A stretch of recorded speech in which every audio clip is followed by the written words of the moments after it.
Senator Hawley, time for a couple questions, sir. How was the meeting with Zelenskyy, and did it change your mind at all? Well, no. I mean, what the meeting revealed to me is that in the words of President Zelenskyy, the conflict is a total stalemate. That's what he said. Totally frozen, I believe, was what his words were, which is also what the administration told us yesterday. The administration told us yesterday they want to spend $100 billion more, our money, more, over the next year in the hopes that it will remain a stalemate. Which leads me to ask, what is the goal here for the United States? I mean, what is it this administration wants to do? I have no earthly idea. They used to say victory, victory, victory. Now it's stalemate forever. In fact, yesterday Milley said there will be no military victory. Okay, well, so what are we doing? I have no idea. They don't have any idea. Senator, did he make a direct pitch to you and others who have been super skeptical of Ukraine aid to try to win you over? Was there any message directly? He mainly brought. Listen, he was very, very respectful and just very effusive in his thanks for the United States. That was his main message. Thank you, and please continue to support us. Which, no, I understand. Listen, if I were him, I would take aid from wherever I could get it. The question, though, for the United States is, what is it that we are trying to accomplish, and at what cost? I mean, we're going to spend another $100 billion for what?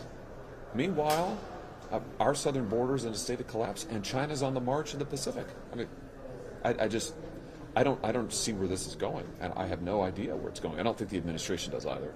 Did you have any direct conversation with Zelenskyy in the meeting? I didn't. No, I didn't get. I was not called upon, so I didn't get to ask questions. Did he address any of your concerns over potential corruption of the use of Ukraine funding? No, he insisted. Yeah, he insisted that all of the money is going directly to soldiers, and that there's no diversion of funds whatsoever, including any humanitarian assistance that's not being diverted or mismanaged. But of course, we don't know because there's no inspector general to track our money. I mean, that's the other thing. We spent $113 billion.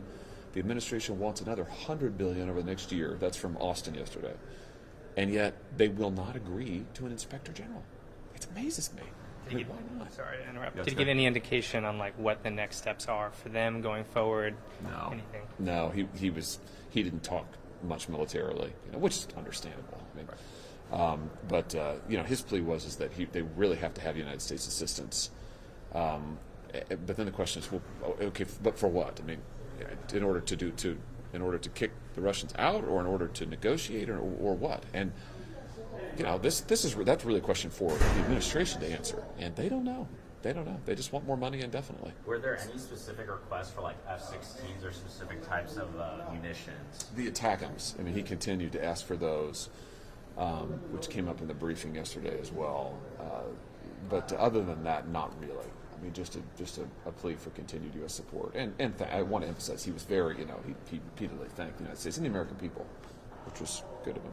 And did that move you in any way?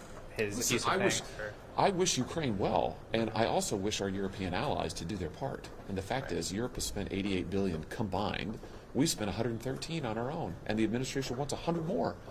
They need to take the lead in Europe so that we can focus on the Pacific, which is where our primary threat is. Let's not forget, Russia is a problem for us, but China is our number one foreign policy threat. Number one.